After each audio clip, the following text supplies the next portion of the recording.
Good day, I'm J.mcguire. I'll present this video with knowing that Alvy Campbell is going to come back and present even a more precise detail. But I will start off with it in simplicity to state what we began with if we look into the housing market, and we're not, with what's occurring, it's not limited to the housing market, but we're looking at the mortgage loan, the tangible obligation, which consists of a security instrument and a promissory note. Together, these are comprised and placed into the mortgage loan package. Everybody is under the inception that it is this mortgage loan package that is bought and sold, and with it laws governing the promissory note for negotiation and the security instrument to be both assigned, conveyed from the buyer to the buyer from the seller, would be in accordance to all applicable law. That's what we all assume. But what we don't realize is, out of this tangible mortgage note, there is this magic interest in that you'll find written in many of the security instruments, which is what is sold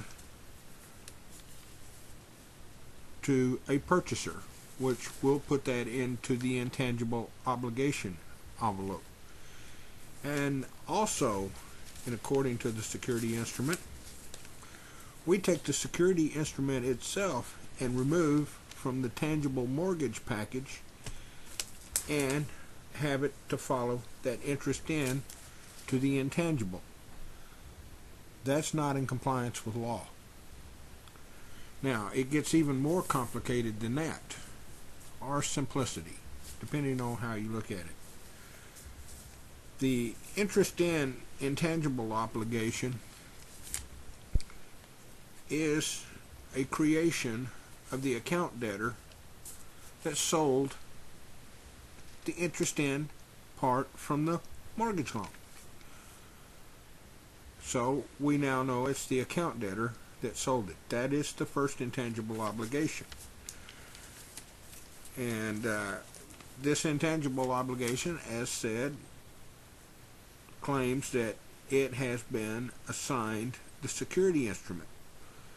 Well, if you look at the intangible laws, all well and good for a mortgage under intangible laws, but mortgage under tangible laws has a different scenario.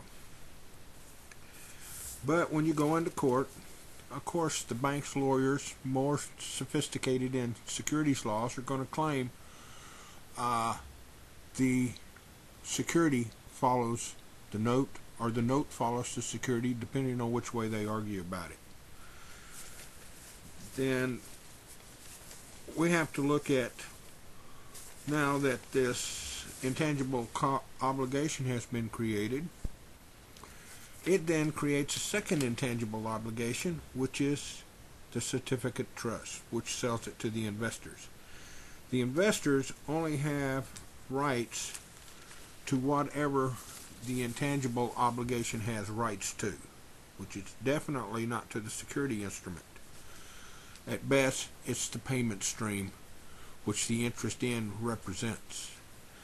Now, here's where it gets funny, is for the fact is a lot of people believe that the mortgage loan, which no longer has the security instrument attached to it, at creation, by looking at the covenants within the security instrument, this tangible note and security, if it was still attached and perfected to this tangible, is not sold and negotiated in accordance to law.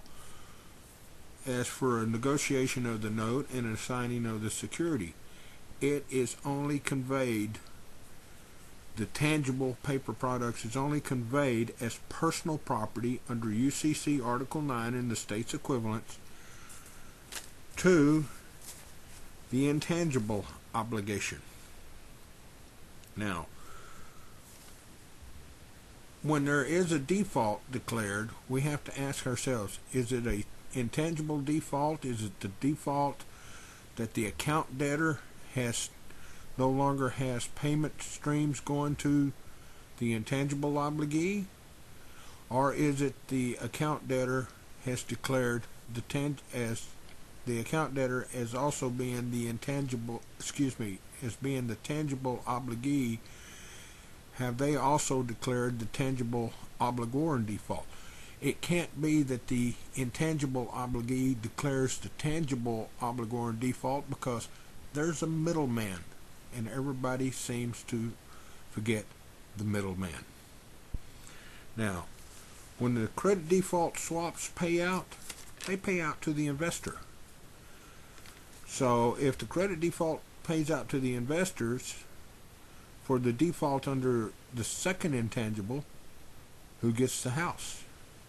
Well, that would be the servicer or the banks or whatever agent it is, but it's definitely not the investors. So then you have to look at the fact is, how is all this intangible wealth being created? Well, the banks can't create tangible wealth or create tangible money, because that's left reserved to the governments of the world. So all they can do is create this intangible monetary system, which is more like bartering than it is in tangible creation. So is it they're trying to take over the world by misapplying laws? A lot of questions. Alvy Kimball does better at videos than I do. He can more explain it, but it's all written, and it can be found at TrillionDollarFubar.com. TrillionDollarFubar.com. We'll now turn it over to Mr. Campbell and let him finish up.